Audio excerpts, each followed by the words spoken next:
دوستوں پچھلے ہفتے ایک انڈین اسٹیٹ ہے اتراکھنڈ، وہاں پہ ایک بل پاس ہوا جس کو بڑا کنٹروورشل کہا جا رہا ہے، جس کا نام ہے یونیفارم سول کوڈ UCC، جس کا کام یہ ہے کہ وہ جتنی بھی ریلیجس اور جو پرسنل لاز ہیں related to governance of marriage, divorce, adoption, inheritance, ان کو ختم کر دے گا۔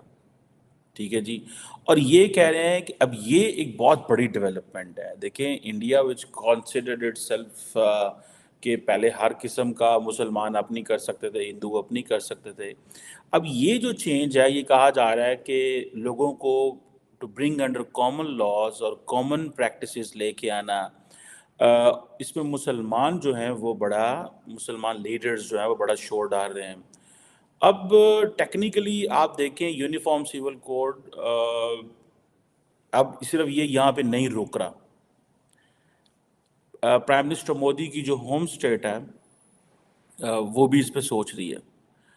اب یہ جو پرائم منسٹر مودی اور BJP جو ہے وہ یہ سمجھ رہے ہیں کہ یہ جو اتراکھنڈ ماڈل ہے، جو اس میں ہم UCC یعنی یونیفارم سول کوڈ جو ہے، اس کو ہم ایک کراس انڈیا لے کے جائیں گے، اور اسام بھی اس پہ کام کر رہی ہے، اینڈ پرائم منسٹر مودی کی جو ہوم اسٹیٹ گجرات ہے وہ بھی اس کو کنسیڈر کر رہے ہیں that we should work on that, اور but they want to use this template but they want to have their own UCC bills، کیونکہ obviously in India جتنی بڑی اسٹیٹ ہے such kind of subjects are state subjects ہیں، these are not, یہ centre کے subjects نہیں ہیں۔ Centre میں نارملی آپ اپنے economy, defence, foreign policy, communication, ان چیزوں کو دیکھتے ہیں۔ Everything else in a good country, in a good democracy is devolved, like in India they have devolved it to the states and and then آگے ظاہری بات ہے جیسے پاکستان میں بہت ساری چیزیں ڈیوالو ہیں، لیکن پھر بھی ہم نے بہت ساری چیزیں سینٹر میں رکھی ہوئی ہیں تاکہ ہم جب دل کرے جس کی مرضی کو کنٹرول کرنا چاہیں کنٹرول کر سکتے ہیں، جیسے انڈیا نے ابھی کشمیر کے حوالے سے اور یہ سارا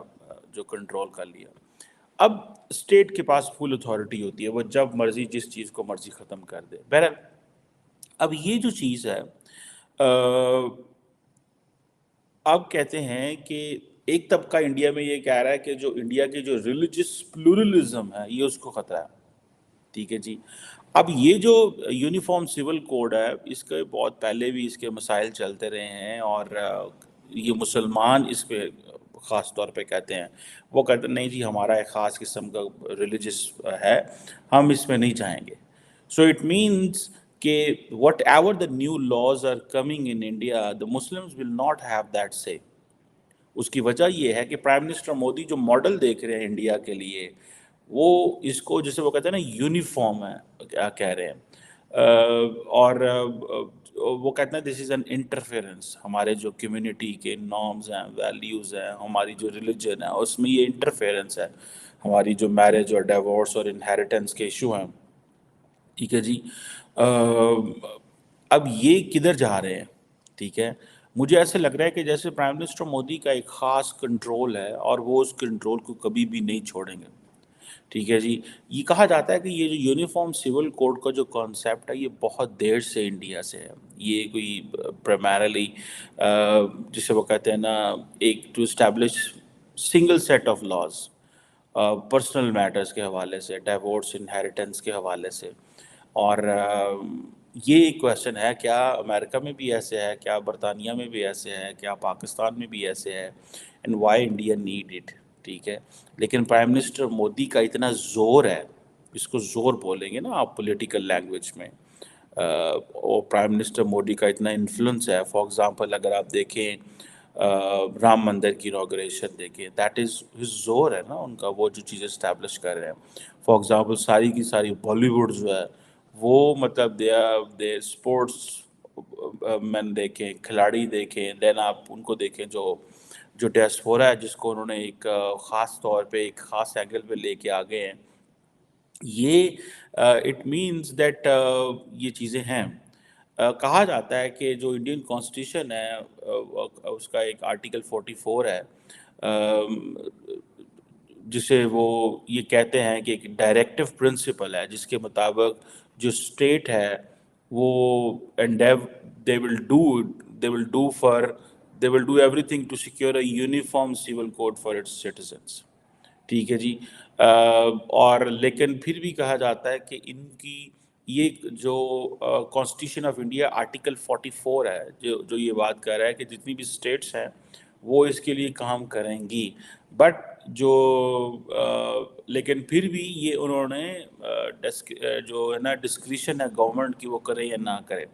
So it means what they want to do is that if they want to implement it Uttarakhand, if they take it to the UP, if they take it to the Assam, if they take it to the Gujarat, it means they are creating their own constituency.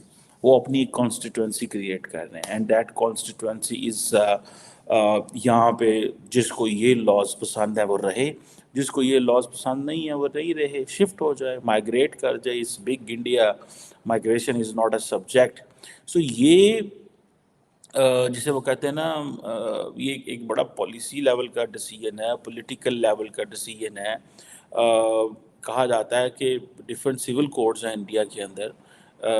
اب یہ چیزیں کیسے ہوں گی؟ For example Hindu personal law ہے, Muslim personal law ہے. I think جو ہندو personal law ہے جو ہندو میرج ایکٹ 1955 کے تحت چلتا ہے, دین مسلم جو ہے وہ پرسنل لا ہے وہ شریعہ پرنسپلز اور ان چیزوں کے تحت وہ دا مسلم پرسنل لا اپلیکیشن ایکٹ 1937 کے مطابق چلتا ہے. اس طرح ادر کمیونٹیز ہیں, کرسچنز ہیں, پارسیز ہیں, جیوز ہیں, وہ اپنے اس تحت چلتے ہیں. اب یہ ایک جسے وہ کہتے ہیں نا ایک چیز ہے, اب وہ کہتے ہیں جی سب سے پہلے کیا ہوگا خطرہ کس چیز کو؟ ریلیجیس اینڈ کلچرل ڈائیورسٹی کو. مجھے ایسا لگتا ہے کہ I think the political leadership in India, I was just love the way Prime Minister Modi, he says nothing, but he does everything. That is how things should be done. You don't say anything, you pass on instructions, you let people do what you want to get it done, but at the end of the day, you stay silent. مجھے تو پتہ نہیں ہے کیا ہو رہا ہے کیا نہیں ہو رہا ہے. اینڈ دین سو یہ جو کوشچن ہے, اب وہ ریلیجیس اینڈ کلچرل ڈائیورسٹی والے کہتے ہیں بھائی ہماری کدھر گئی, انڈیا کی کدھر گئی.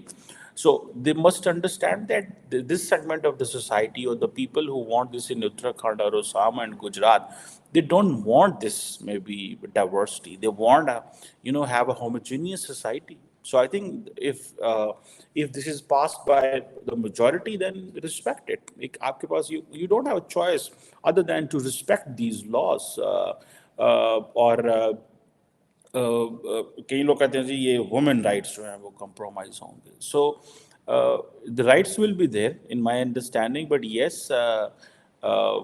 مسلمان جو لاز ہیں جیسے کہ میں نے آپ کو پہلے کہا کہ جو مسلم پرسنل لا ہے یا ہندو پرسنل لا ہے انڈیا کے اندر 1955 اینڈ 1937, یہ سارے کے سارے جو ہیں they are protecting all.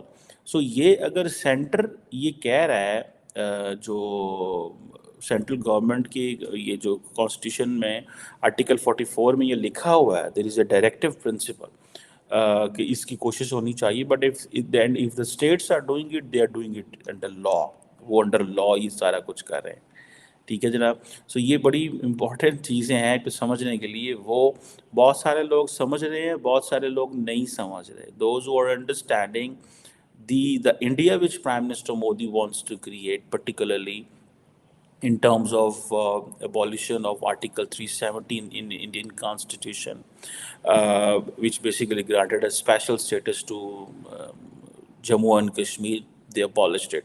That's the India he wants. The construction of Hindu temple in the city of Ayodhya, that's the India he wants. Demolishing of mosque in 1992, that's the India he wants. Adoption of the nationwide uniform civil code, that's the India he wants. So یہ چیزیں جو ہیں, then Ram مندر یہ سارا, so that's the India he wants, and that's the India the people who are supporting him, they want it.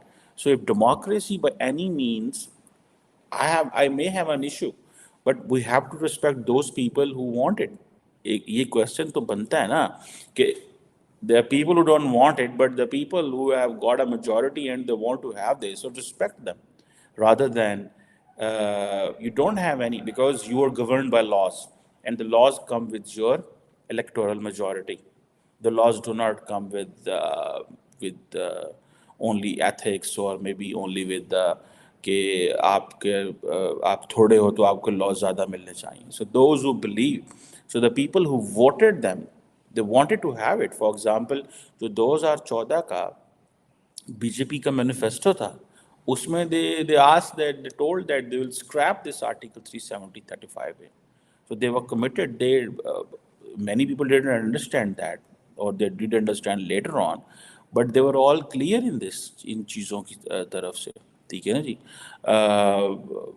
یہ جس سے کہیں گے کہ یہ جنہوں نے انڈین کانسٹیٹیوشن کو ڈرافٹ کیا تھا اس وقت, ڈیفینیٹلی انہوں نے یہ ڈیبیٹ کیا تھا یو سی سی کو. ٹھیک ہے جی. اس وقت بھی کہا جاتا ہے کہ جو زیادہ تر جو مسلمان ممبر تھے they were against it. ٹھیک ہے جی. اور کہا جاتا ہے کہ جو اس وقت جو پرنسپل آرکیٹیکٹ تھے کانسٹیٹیوشن کے, بی آر امبیڈکر, ٹھیک ہے جی, کہ جی India can have a common criminal code. ٹھیک ہے جی. It can have a common personal law. اور انہوں نے کہا تھا کہ there should be uniform civil code, جو ہے نا وہ انیشلی ہونا چاہیے لیکن والنٹیرلی. ٹھیک ہے جی. لیکن جنہوں نے پھر فریم کیا انہوں نے بیچ میں یہ آرٹیکل 44 رکھ دیا کہ یہ ایسے جسے کہتے ہیں نا ایسے لاز جن کو آپ بعد میں کر سکتے ہیں, and they sort of a direction ہے. ٹھیک ہے جی. جس میں آپ کی کاؤ سلاٹر ہے, آپ کی جو لیکور کنزمپشن کی کو روکنا ہے. سو یہ چیزیں آلریڈی موجود ہیں. So whatever they are doing, remember they are taking it from the law. They are not going into making new law. And for Ayodhya and Kashmir, they got a stamp from the Supreme Court of India, despite the fact they had an administrative and legislative approvals. They had to go to the Supreme Court to create a consensus within the Indian society. So یہ بڑی interesting developments ہیں. And I personally understand that many will not understand that how fastly India is changing. And this uniform civil code ہے, یہ آپ دیکھیے گا. اب انہوں نے کیا نام ہے اتراکھنڈ نے پاس کیا ہے, تو ہو سکتا ہے بہت جلدی آسام بھی یہ کر لے, ہو سکتا ہے بہت جلدی گجرات بھی یہ کر لے, ہو سکتا ہے جیسے میں نے کہا ہے کہ یو پی بھی یہ کر سکتا ہے. So there is a strong probability of all that. So you have to understand that the level Prime Minister Modi wants to change India, and he doesn't want to do it just because he wants to do it. That is, he's being pushed by that economic agenda. جو India کی high economy ہے, ٹھیک ہے جی, وہ جسے کہتے ہیں نا, that is not arguable. People are talking, okay, the country is the fastest major economy in 2022-23 بھائی, ٹھیک ہے, 7.5% پہ وہ چلنے والے ہیں. So why can't he bring his political agenda or the religious agenda? India T V کے چرچت شو آپ کی عدالت میں اتراکھنڈ کے مکھیہ منتری پشکر سنگھ دھامی نے کئی وشیوں پر کھل کر بات کی. آپ کی عدالت میں انڈیا ٹی وی کے editor in chief Rajat Sharma کے سوالوں کا بھی انہوں نے سامنا کیا. اس دوران پشکر سنگھ دھامی نے یو سی سی کو لے کر چل رہی تمام اٹکلوں کو ایک ایک کر کے اسپشٹ کیا. وہیں یو سی سی کو لے کر لائے گئے نئے پراودھانوں کے بارے میں بھی انہوں نے جانکاری دی.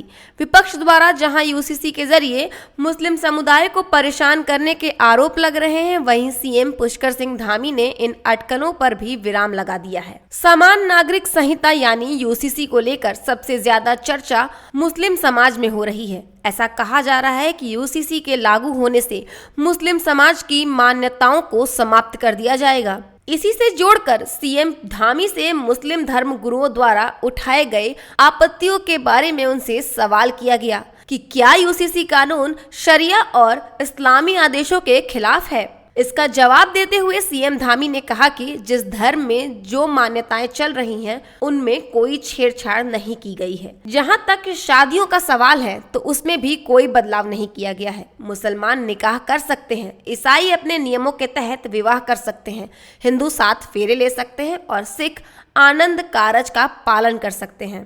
سی ایم دھامی نے آگے کہا کہ یو سی سی قانون میں طلاق اور بہو پتنی ویوستھا سماپت کی گئی ہے.